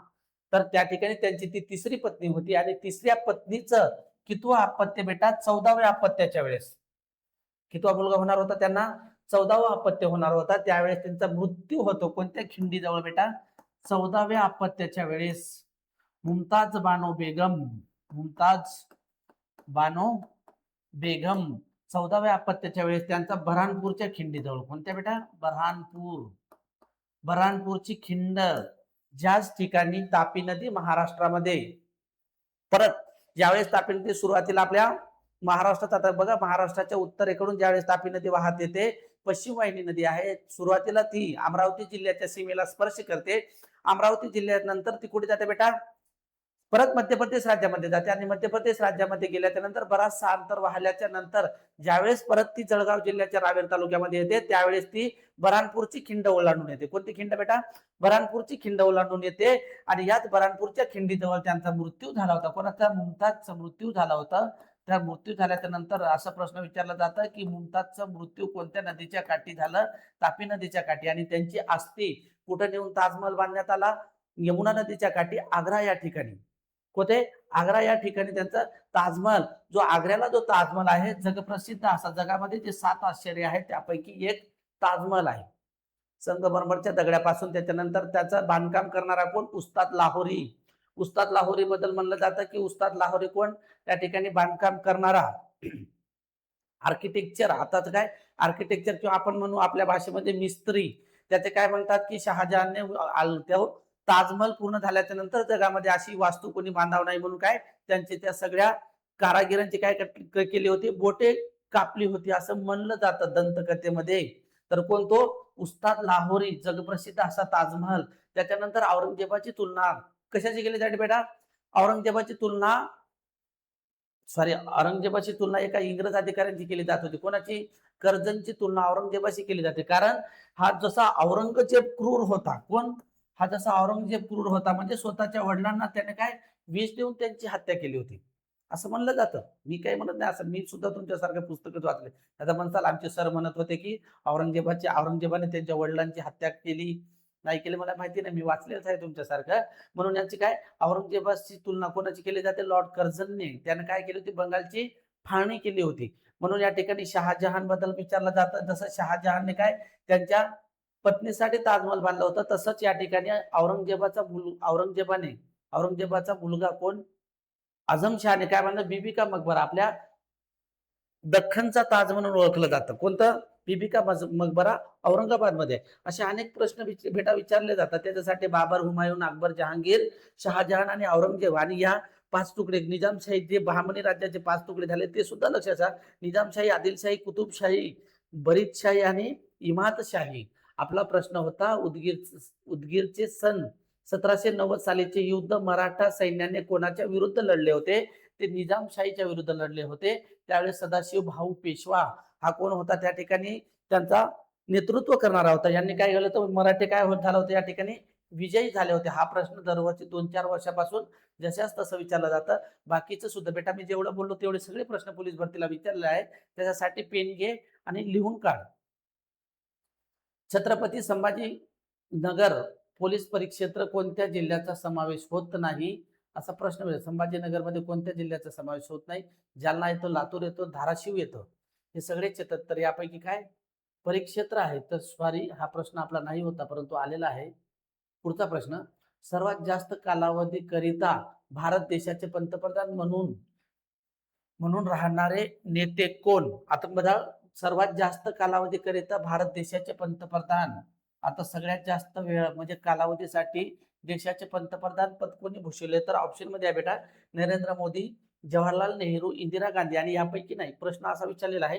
त्याच्यानंतर आता नरेंद्र मोदींचा जर विचार केला तर आता करंट मध्ये आहे त्यांचं तर 2014 पासून तर 26 पर्यंत म्हटल्यावर 10-12 वर्ष झालं त्यांना. तर ते सुद्धा असणार नाही कारण 2014 मध्ये त्यांनी शपथ घेतली होती. तिसरी वेळेस आहे परंतु 2 वेळेस 5 आणि 5 10 आणि हे 24 मध्येच कार्यकाळ संपत. 25 आणि 26 नरेंद्र मोदीचा 12 वर्ष होते म्हणून नाही. इंदिरा गांधी पण नाही. आणि कोण असेल बेटा मग हे त्या ठिकाणी पंडित जवाहरलाल नेहरू. हे कुठपर्यंत होतं? कुठून कुठपर्यंत? तर 1947 ते 1964 साली त्यांचा मृत्यू झालाय. 1947 ते 1964 साली मृत्यू झाला म्हटल्यावर जवळजवळ ते 16 वर्षापेक्षाही जास्त काळ होते. ते 3 आणि हे किती 16 1950 पासून 17 म्हणजे 16 वर्ष 9 महिने. काय 16 वर्ष 9 महिने एवढा कालावधी होता. सर्वात जास्त काळ मग कोण होते? पंडित जवाहरलाल नेहरू देशाचे पंतप्रधान. यांच्या काळामध्ये महत्वाच्या घडणाऱ्या घटना 1947-48 मध्ये पहिला युद्ध, 1947 ते 1948 मध्ये ज्यावेळेस पाकिस्तान आता उद्या आपल्या देशाचं स्वतंत्र आहे. सॉरी स्वातंत्र्य दिन आहे उद्या. काय 15 ऑगस्ट आहे उद्या. आज 14 ऑगस्ट आहे बेटा. आज उद्या 15 ऑगस्ट आहे. 15 ऑगस्ट 1947 ला आपला देश स्वतंत्र झाला होता. म्हणून 15 ऑगस्ट हा दिवस आपण दरवर्षी स्वतंत्र दिन म्हणून पाळला जातो. तर 15 ऑगस्टला आपल्या देशाला स्वातंत्र्य मिळालं होतं आणि आपल्या एक दिवस आधी 14 ऑगस्टला बेटा कोणत्या देशाला मिळालं होतं? तर 14 ऑगस्ट 1947 ला पाकिस्तानला मिळाला. कारण त्यांना रात्रीच्या 12 वाजेच्या आधी कळालं होतं आणि आपल्याला 12 वाजेच्या नंतर कळालं. म्हणून आपलं 15 ऑगस्टला होतं आणि त्यांचं किती 14 ऑगस्टला होतं. तर यावर्षी आपलं 15 ऑगस्ट हा 1947-48 ला पाकिस्तान स्वतंत्र झाला 47 ला. त्यानंतर 47-48च्या दरम्यान त्यांनी भारतावर काय पहिली वेळेस हल्ला केला होता. काय पहिली वेळेस हल्ला केला होता. त्याच्यानंतर पहिली वेळेस हल्ला केल्याच्या नंतर या ठिकाणी पहिला युद्ध हा, त्याच्यानंतर 1947-48 त्याच्यानंतर 1962 मध्ये 1947-48 त्याच्यानंतर 1962 मध्ये 47-48 मध्ये पाकिस्तानने भारतावर हल्ला केला होता. सुरुवातीला कोणी? पाकिस्तानने भारतावर हल्ला केला होता. त्याच वेळेस 1948 ला त्यांनी जम्मू काश्मीरवर हल्ला केला होता. तिथला कोण? राजा हरिसिंग याने काय केलं होतं सुरुवातीला की भारताचे काय 3 जून 1947 ला एक माउंट बॅटन योजना निघाली होती. माउंट बॅटन हा शेवटचा गव्हर्नर जनरल होता. त्याने एक योजना काढली होती. काय की 3 जून 1947 ला माउंट बॅटन योजना म्हणलं जातं. त्या योजनेमध्ये असं होतं की जर तुम्हाला भारत बहुल राष्ट्र आणि मुस्लिम 2 राष्ट्र निर्माण होणार. भारत जो सध्याचा हिंदुस्थान आहे त्याचे काय होणार? 2 तुकडे होणार. एक मुस्लिम बहुल राष्ट्र असणार आणि एक हिंदू बहुल राष्ट्र असणार. ज्यांना हिंदू बहुल राष्ट्रामध्ये जायचे ते हिंदू बहुल राष्ट्रामध्ये राहू शकतात. ज्यांना मुस्लिम बहुल राष्ट्रामध्ये जायचे ते मुस्लिम बहुल राष्ट्रामध्ये राहू शकतात. आणि ज्यांना स्वतंत्र राहायचे, ज्या संस्थानिकांना स्वतंत्र राहायचे ते स्वतंत्र राहू शकतात. मग त्याच्यानंतर देशामध्ये असं झालं की 3 संस्थान राहिले होते. किती बेटा? 3 संस्थान. आपल्या देशाचा जर विचार केला तर 3 संस्थान. या ठिकाणी जम्मू काश्मीर संस्थान, त्याच्यानंतर इथे जुनागड आणि यात भारताच्या मध्ये असणारा हैदराबाद संस्थान. या 3 संस्थानिकांनी असं म्हणलं होतं की आम्ही काय करू? स्वतंत्र राहू. त्याच्यानंतर इकडे होता तो पाकिस्तान होता. इकडे पाकिस्तान झाला. आणि त्याच्यानंतर असं घडलं, त्या पाकिस्तानने काय केलं की या जम्मू काश्मीरवर सुरुवातीला 1947-48 मध्ये टोळ्यांच्या स्वरूपामध्ये हल्ला केला. मग त्याच्यानंतर राजा हरी सिंग यांनी काय म्हणतो, आता त्यावेळेस लॉर्ड माउंटबॅटन योजनेमध्ये असं लिहिलं होतं की ज्यांना स्वतंत्र राहायचंय त्याच्यामध्ये तुम्ही कोणी हस्तक्षेप करणार नाही.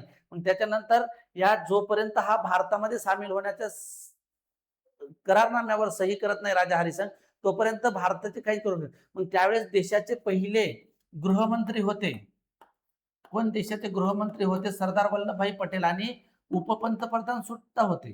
कोण होते? उपपंतप्रधान सुद्धा होते. कोण? जेव्हा सॉरी सरदार वल्लभभाई पटेल. मग पटेलांनी काय म्हणलं की जर तुम्हाला जर त्यांच्यापासून जर हे करायचं असेल तर तुम्ही काय केला, करारनाम्यावर सही करा. मग त्याच्यानंतर त्यांनी सही करतात. सही केल्याच्या नंतर पोलीस कारवाई केली जाते आणि 1948 मध्ये हा काय जम्मू काश्मीर संस्थान भारतामध्ये विलीन होतं. मग त्याच्यानंतर तसं जुनागडला केलं जातं आणि हा हैदराबाद संस्थान सुद्धा भारतामध्ये विलीन केलं जातं आणि त्यापासून एक भारत देश निर्माण होतं. त्यावेळेस कोणाला म्हणून या सरदार वल्लभभाई पटेल यांनी सर्वांना एकत्रित केलं म्हणून यांची एकता दौड केली जाते यांच्या जन्मदिनी. कोणती दौड? एकता दौड. किंवा त्यांचा जो पुतळा आहे साधू बेटावर, कुठे? गुजरात राज्यामध्ये साधू बेटावर सरदार सरोवराजवळ जो पुतळा आहे, काय त्याला काय म्हणतात? स्टॅच्यू ऑफ युनिटी, म्हणजेच एकत्रीकरण.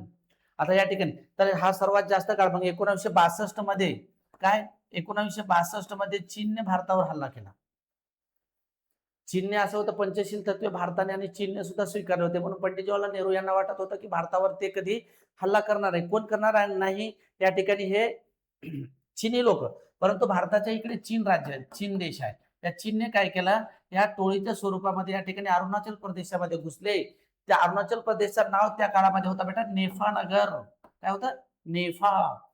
नेफा नगर. त्या नेफामध्ये घुसले आणि त्याच्यानंतर त्या ठिकाणी मग नंतर इकडे जम्मू काश्मीर मधून घुसले. या ठिकाणी भारतामध्ये ते घुसले होते. कोण? चीनी सैन्य.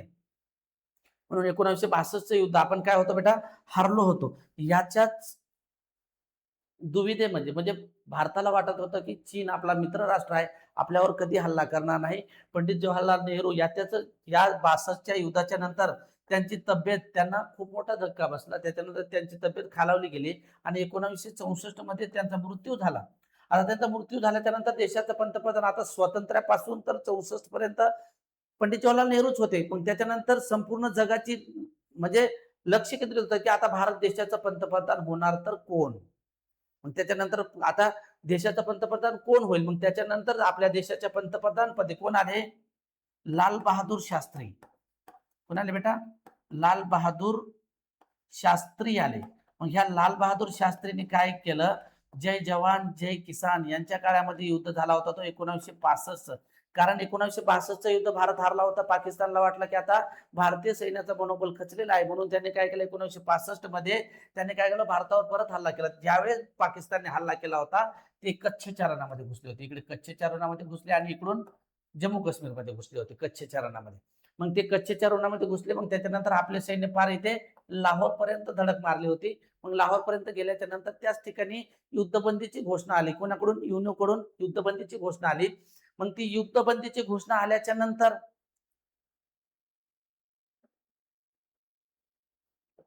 युद्ध थांबलं गेलं. भारतावर अनेक देशांनी दबाव टाकला, त्यामध्ये अमेरिकेने दबाव टाकला. कारण भारतामध्ये 1965च्याच काळामध्ये त्या काळामध्ये काय झालं होतं बेटा, भारतामध्ये मोठ्या प्रमाणात दुष्काळ पडला होता. काय पडला होता बेटा? दुष्काळ पडला होता. तर लाल बहादूर शास्त्री यांनी म्हणलं होतं, जो नारा दिलेला आहे जय जवान जय किसान, म्हणजेच त्या वेळेस जसं देशाचं संरक्षण करण्यासाठी जवान गरजेचे आहे तसंच त्यांना खाण्यासाठी अन्न सुद्धा लागतं आणि त्यासाठी कोण? किसान सुद्धा गरजेचं आहे. म्हणून एक बाजू जवान लढतात तर दुसरी बाजू कोण?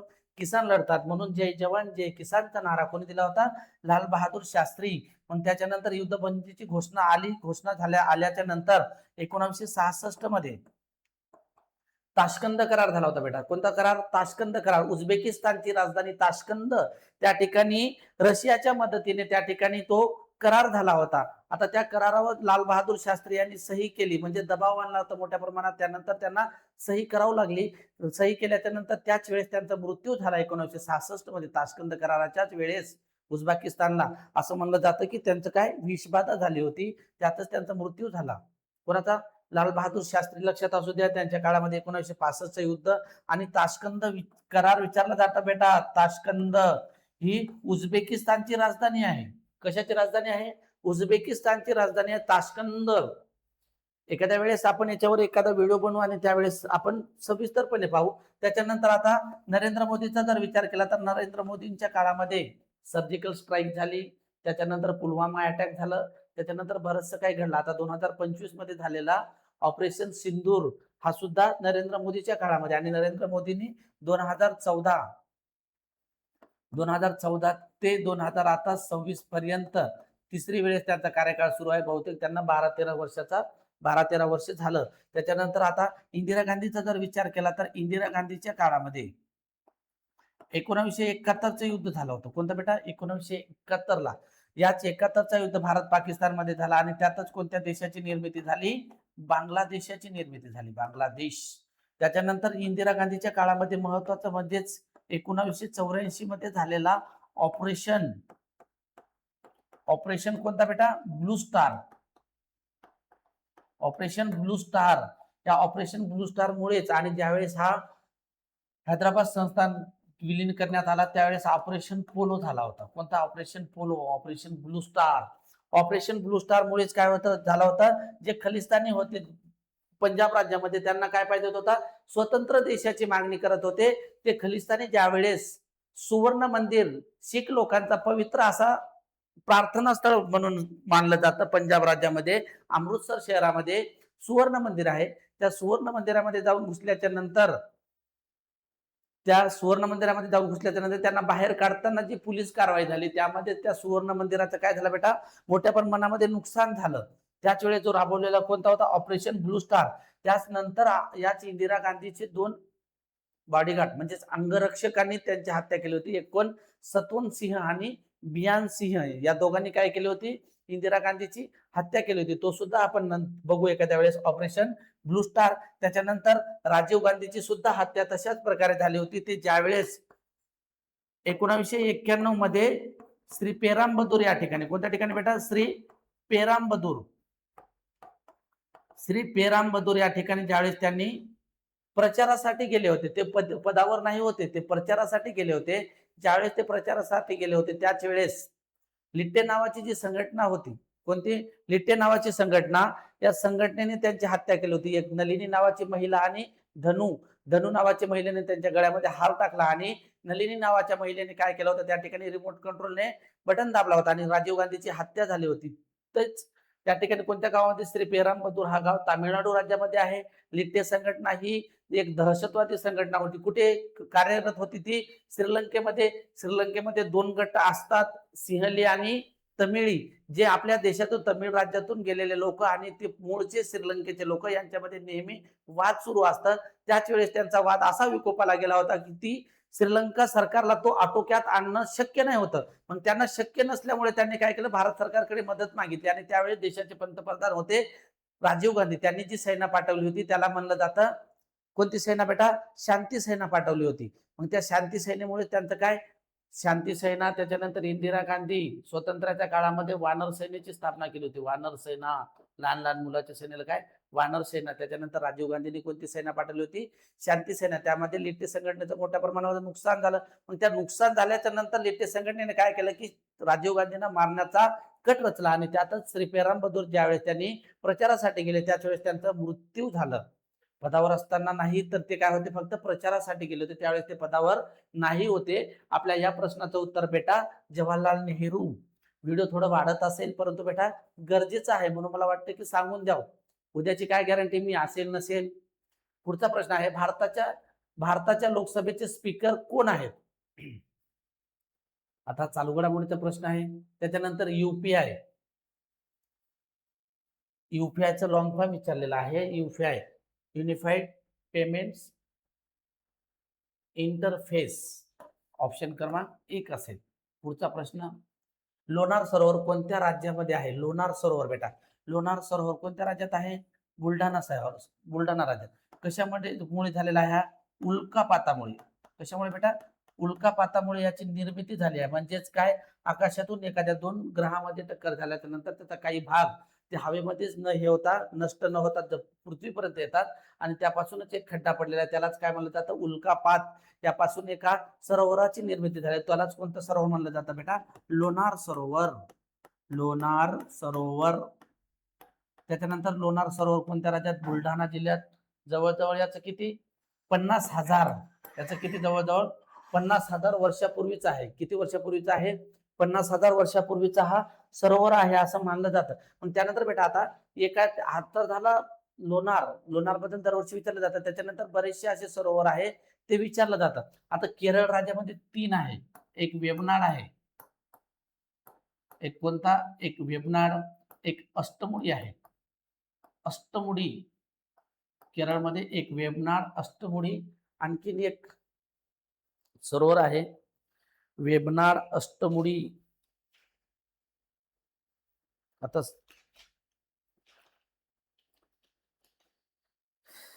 वेबनाड आहे, अष्टमुडी आहे, आणखीन एक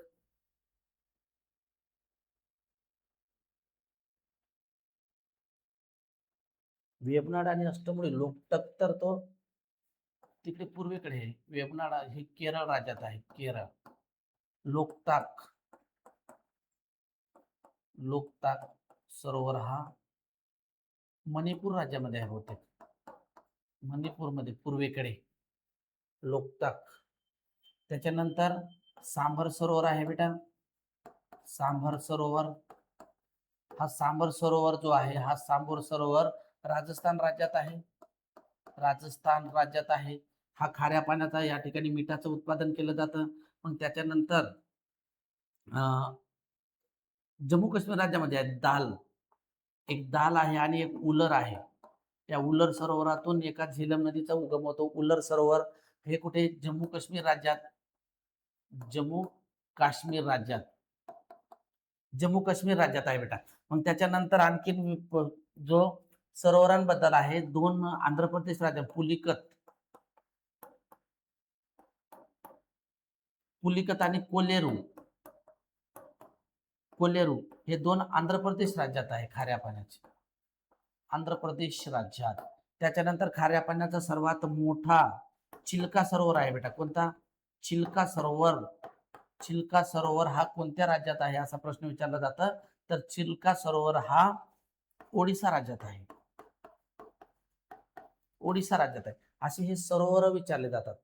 अष्टमुडी, वेबनाड केरळमध्ये, लोकटाक हा मणिपूरमध्ये आहे. सांबर सरोवर बेटा राजस्थान राज्यात आहे. दाल आणि उलर कुठे आहे, जम्मू काश्मीर. पुलिकत आणि कोलेरू हे आंध्र प्रदेश राज्यामध्ये आहे. आणि चिल्का सरोवर कुठे आहे बेटा, ओडिशामध्ये. आणि लोणार सरोवर लक्षात असू द्या, हा लोणार कुठे आहे बेटा, बुलढाणा राज्यात आहे, महाराष्ट्र राज्यामध्ये. आणि 50,000 वर्षापूर्वीचं त्याचं म्हणजे त्याचं वय सांगलं जातं, 50,000 वर्षापूर्वी. त्याच्यानंतर पुढचं, आता या ठिकाणी नांदेडचा जर विचार केला तर नांदेडमध्ये सचखंड गुरुद्वारा आहे. कोणाची समाधी स्थळ म्हणून ओळखलं जातं, गुरु गोविंद सिंह महाराज. त्याच्यानंतर संजय गांधी नॅशनल पार्क कोणत्या जिल्ह्यात आहे असा प्रश्न विचारला बेटा. आता संजय गांधी नॅशनल पार्क महाराष्ट्रामध्ये. आता राष्ट्रीय उद्यानांचा जर विचार केला तर 6 आहे बेटा. किती आहे बाळा, 6 राष्ट्रीय उद्यान. किती आहे बाळा, बोर होतंय का, बघा या काळामध्ये जर कंटाळा केला, कधी, आताचा जो संघर्षाचा काळ आहे, चांगल्या गोष्टीला तर कंटाळा येतेच, चांगल्या गोष्टी म्हणल्यावर तर कंटाळा येणार.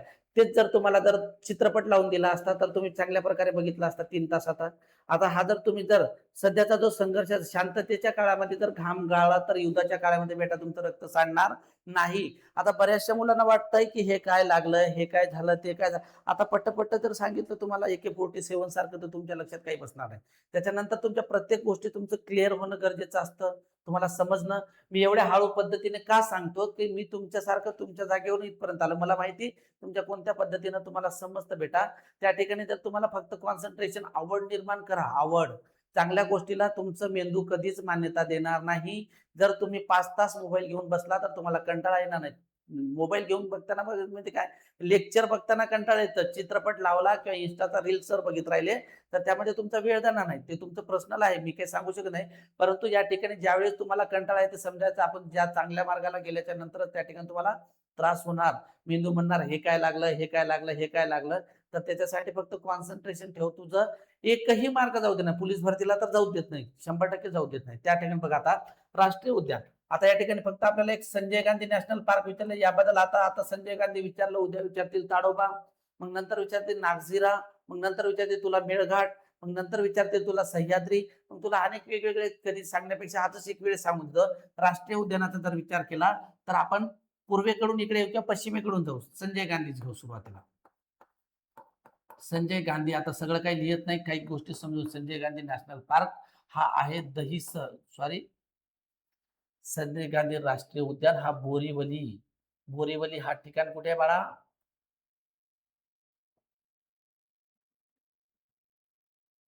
बोर होत असेल तर एखादा गाणं म्हणू का? एकतर मला हे साधा बोर्ड, हा बोर्ड मला सुद्धा तुमच्यासारखाच आहे, माझ्यासोबत सुद्धा हा बोर्ड मला पण जमत नाही. कसं तर संजय गांधी, तरी मी चुकीचं काही लिहित नाही, मला माहिती ते पुसायला मलाच अवघड जातं. संजय गांधी हा बोरीवली या ठिकाणी आहे बेटा. कुठे? बोरीवली. हा बोरीवली मुंबई उपनगर जिल्ह्यात आहे. कोणत्या जिल्ह्यात? सब अर्बन, मुंबई सब अर्बन म्हणजेच कुठं? मुंबई उपनगर मध्ये आहे. या ठिकाणी असं विचारलं जातं, या बोरीवली राष्ट्रीय उद्यानातून कोणती नदी वाहते? तर बेटा या ठिकाणी जी नदी वाहते ती दहिसर नावाची नदी वाहते याच्यामधून. त्याच्यानंतर या ठिकाणी लेणी सुद्धा आहे, लेण्या सुद्धा विचारलं जातं. पुढे पाहू, लेक्चर वाढण्यापेक्षा कमीत कमी वेळेमध्ये. मग त्याच्यानंतर एक आहे, याला सह्याद्री म्हणलं जातं किंवा याला चांदोली राष्ट्रीय उद्यान म्हणलं जातं बेटा. काय म्हणलं जातं? सह्याद्री किंवा चांदोली, दोन्हीपैकी एक. आता ज्यावेळेस तुम्हाला ह्या महाराष्ट्राबद्दल प्रश्न आला, भारताबद्दल आला, तर तुम्हाला त्या ठिकाणी नकाशा पाठ असणं गरजेचं आहे. आता हे मी जे दोन बोललो हे कुठे आहे? पश्चिमेकडे आहे. राज्याचे कुठे? मुंबई हा एकदम पश्चिमेकडे. त्याच्यानंतर सह्याद्री पर्वत आहे महाराष्ट्रामध्ये उभा असा उत्तर दक्षिण दिशेने पसरलेला. त्याच ठिकाणी त्याला चांदोली राष्ट्रीय उद्यान का म्हणलं जातं? वारणा नदीवर असणारा चांदोली धरण त्या राष्ट्रीय उद्यानामध्ये येतं म्हणून त्याला. आणि त्या ठिकाणी हा कोणत्या जिल्ह्यात? जिल्हा जर विचारला बेटा तर सांगली जिल्हा आहे. कोणता जिल्हा बेटा? सांगली. सांगली जिल्ह्यात, कारण हा 4 जिल्ह्यांशी संबंधित आहे बाळा. किती जिल्ह्यांशी? 4 जिल्ह्यांशी संबंधित. आता 4 जिल्हे म्हटलं, हा सह्याद्री पर्वत आहे. त्या सह्याद्री पर्वतामध्ये आता या ठिकाणी इथे सातारा जिल्हा आहे बेटा, सातारा. इथे सांगली जिल्हा आहे बाळा. इथे कोणता आहे? सांगली जिल्हा आहे. त्याच्यानंतर इथे कोणता आहे बाळा? कोल्हापूर जिल्हा आहे. त्याच्यानंतर इकडे रत्नागिरी जिल्हा आहे. आता या 4 जिल्ह्यांशी संबंधित आहे, परंतु सगळ्यात जास्त जो भूभाग आहे या सातारा सांगली जिल्ह्याचा आहे, म्हणून याला सांगली जिल्ह्याचं म्हणून ओळखलं जातं. या 4 याला सह्याद्री का म्हणलं जातं? सह्याद्री पर्वतरांगेत आहे. चांदोली का म्हणलं जातं? चांदोली धरणाच्या परिसरामध्ये तो पसरलेला आहे. झालं क्लिअर? मग त्याच्यानंतर चांदोली 4 जिल्ह्याशी संबंधित. मग त्याच्यानंतर तिसरं जर बघितलं तर आता या ठिकाणी मेळघाट आहे. मेळघाट आहे.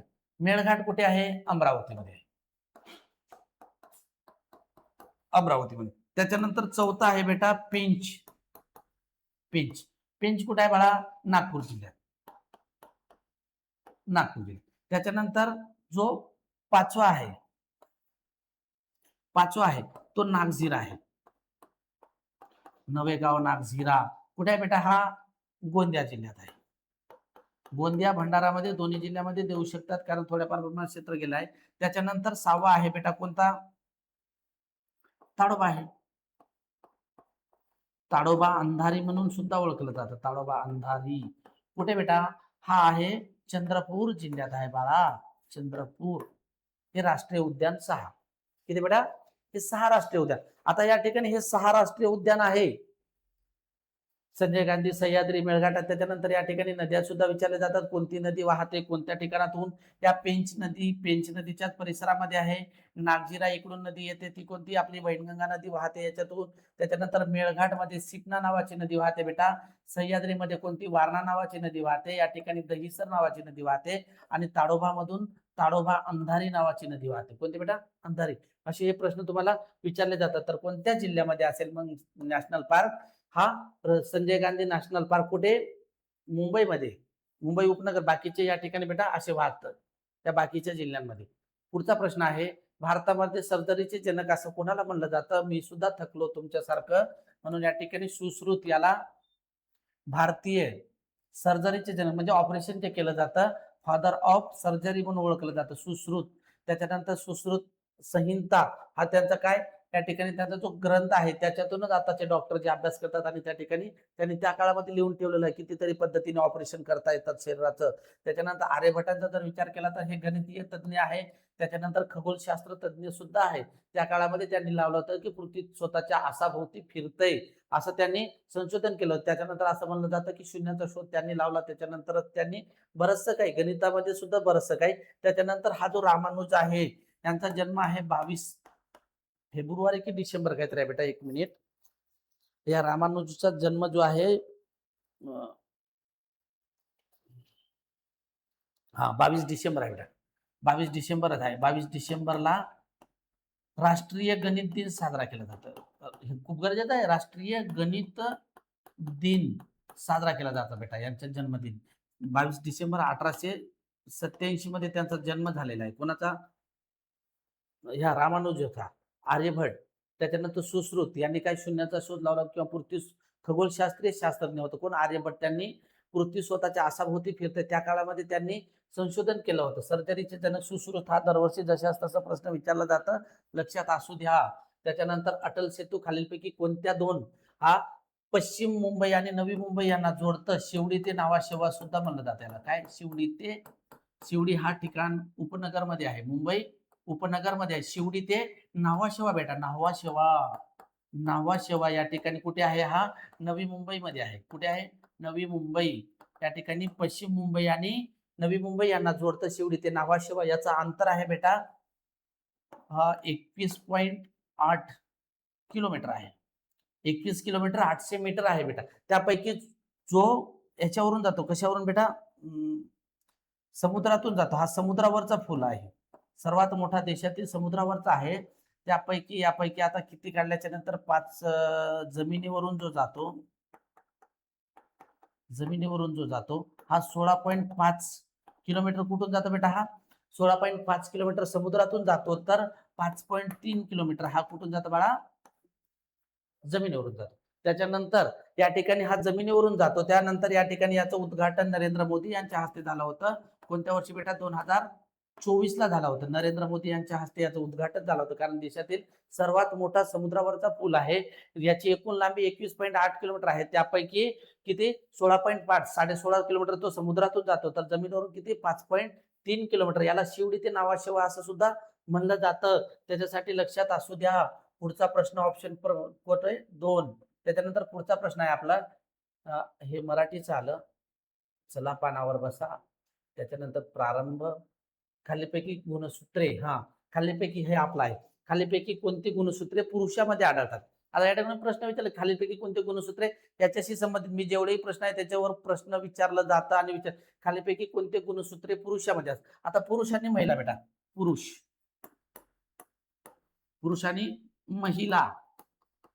महिला मंडळ आणि पुरुष मंडळ. आता पुरुष मंडळांमध्ये जो असतं तर गुणसूत्र XY असतं बेटा आणि इकडे XX असतं. काय असतं? XY आणि XX. त्याच्यानंतर एकूण गुणसूत्रे जर म्हणलं बेटा तर एकूण गुणसूत्रे आहे 46. त्याच्यानंतर गुणसूत्रांच्या जोड्या जर म्हणलं बेटा, काय? गुणसूत्रांच्या जोड्या जर म्हणल्या तर किती असतात? 23 जोड्या होतात बेटा, 23. त्याच्यानंतर आता या ठिकाणी आता असं सुद्धा प्रश्न विचारला जातं की पुरुष म्हणजे मुलगा जन्माला येण्यासाठी कोणते गुणसूत्र एकत्र आल्याच्या नंतर मुलगा होतो? कोणते गुणसूत्र एकत्र आल्याच्या नंतर मुलगी जन्माला येते?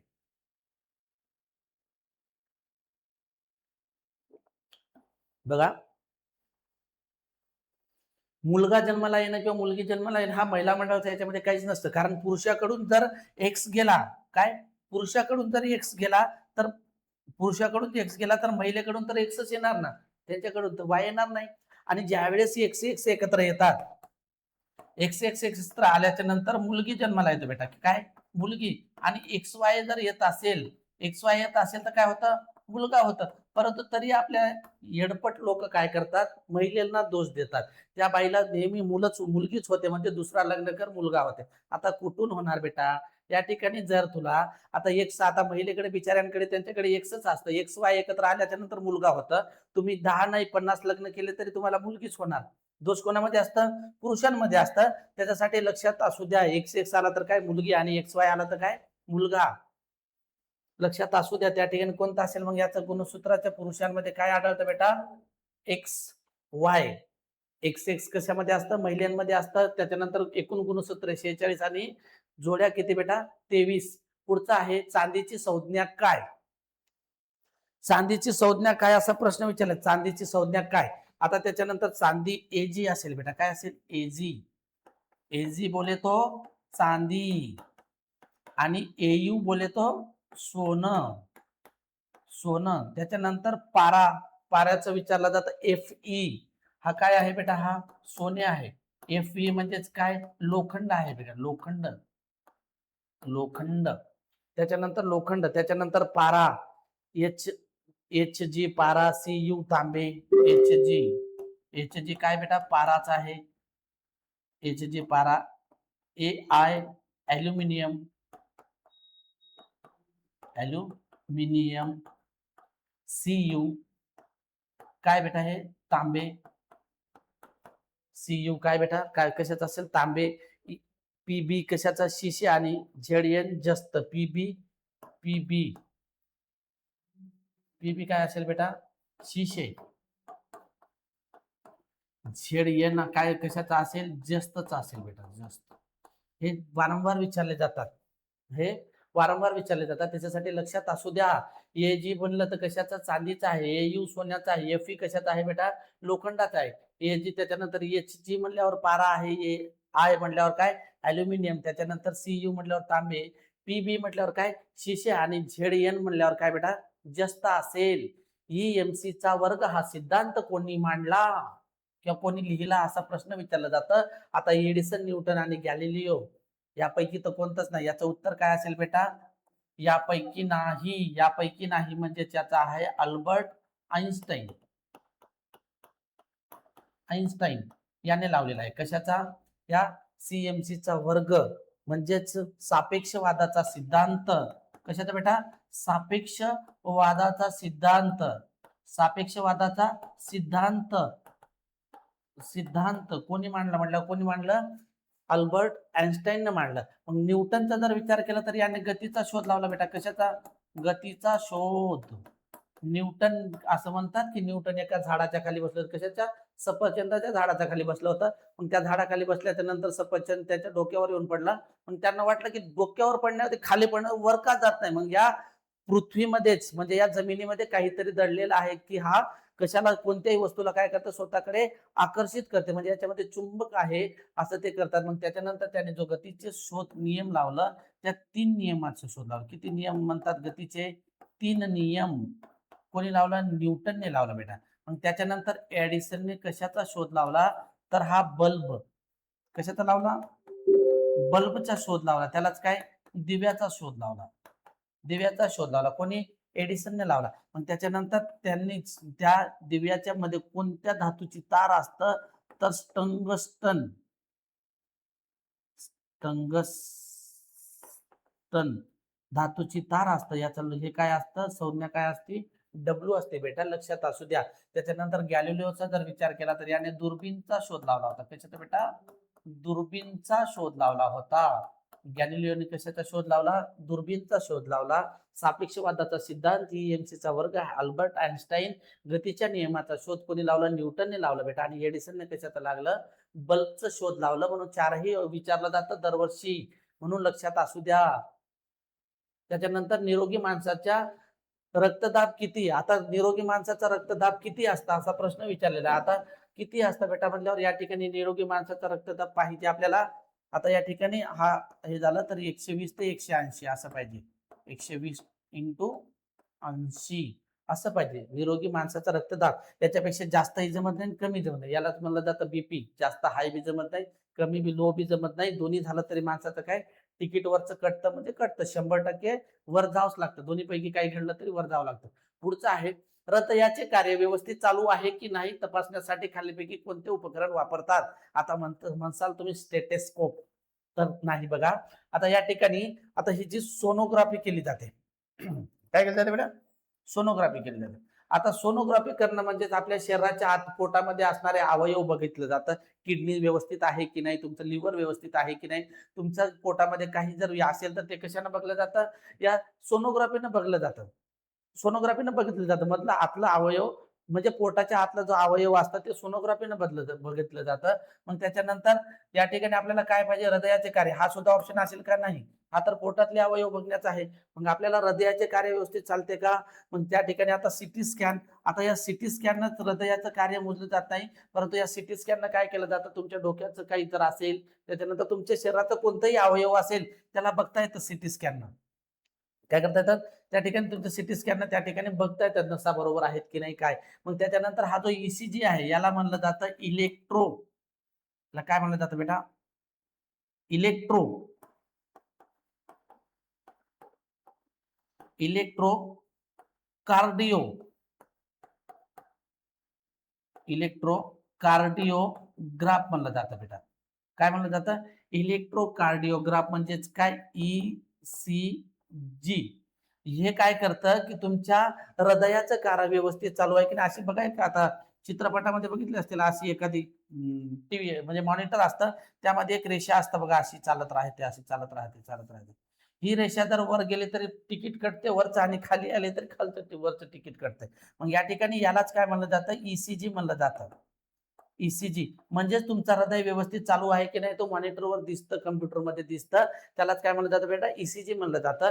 या ठिकाणी ही जी रेषा असतं बघा ना, तर असं असं चालत राहते, त्याच्यानंतर जर कमी जर झाली तर त्या ठिकाणी काय होतं, ते पडली खाली तर मृत्यू होतं. म्हणून ईसीजी, इलेक्ट्रो कार्डिओग्राफ, त्याच्यानंतर सोनोग्राफी, म्हणजेच पोटातील अवयव असेल त्या ठिकाणी बघितलं जातं की व्यवस्थित आहे की नाही. आणि सिटी स्कॅननं फक्त डोक्याचंच नाही तर कोणत्याही अवयवाचं म्हणजे हे करता येतं, काय म्हणते, एक्स-रे काढता येतात कोणत्या अवयवाचे.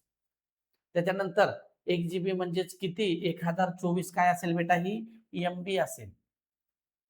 पुढचा प्रश्न आहे, जसे YouTube, Google तसेच Instagram कशाचे? YouTube कशाचं आहे, Googleचं आहे. तसं Instagram कोणाचं आहे बेटा, तर या ठिकाणी कोणाचा आहे तो, मेटाचा आहे, मेटाचा.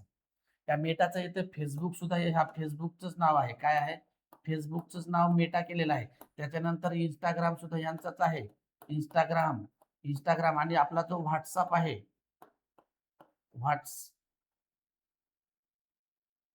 WhatsApp जो आहे, ॲप जो आहे तो सुद्धा यांचाच आहे. WhatsApp सुद्धा जो कोणाचा आहे, या मेटावाल्यांचाच आहे. त्याच्यानंतर Apple कंपनीचं संस्थापक विचारलं जातं, या Microsoft कंपनीचा संस्थापक विचारलं जातं. त्याच्यानंतर हा मेटा Facebookचा संस्थापक कोण, मार्क झुकेरबर्ग आहे बेटा. Mark Zucker Mark Zuckerberg, Zucker Mark Zuckerberg. त्याच्यानंतर मायक्रोसॉफ्ट कंपनीशी संबंधित बिल गेट्स, काय बेटा, बिल गेट्स, मायक्रोसॉफ्ट कंपनीशी. त्याच्यानंतर ऍपल कंपनी, त्याच्यानंतर यांच्याशी टीम कुक, यांच्याशी बरेचसे प्रश्न विचारले जातात. त्याच्यासाठी हे पुढे बघू. भारतातील चलनी नोटामध्ये खालीलपैकी कोणते सुरक्षा उपाय असत नाही, तर या ठिकाणी बायोमेट्रिक स्कॅन केलं जात नाही. बाकीचे हे सुरक्षा धागा आहे, वॉटरमार्क आहे, लिटेंट इमेज सुद्धा आहे. बायोमेट्रिक स्कॅन आपल्या नोटामध्ये नाही बेटा, चलनी नोटांमध्ये. तर आपला हा लातूर जिल्हा पोलीस 2024 ची प्रश्नपत्रिका या ठिकाणी समाप्त झाली. व्हिडिओ आवडला असेल, एवढ्या मेहनतीनं शिकवलं तर आवडला असेल, आणि या ठिकाणी तुमचं 100% फायदा होतच. पोलीस भरतीला फायदा होता. एवढ्या मेहनतीनं शिकवलं तर तुम्हाला वाटत असेल तर त्या ठिकाणी लाईक करा, शेअर करा आणि कमेंट करा. थँक्यू, धन्यवाद.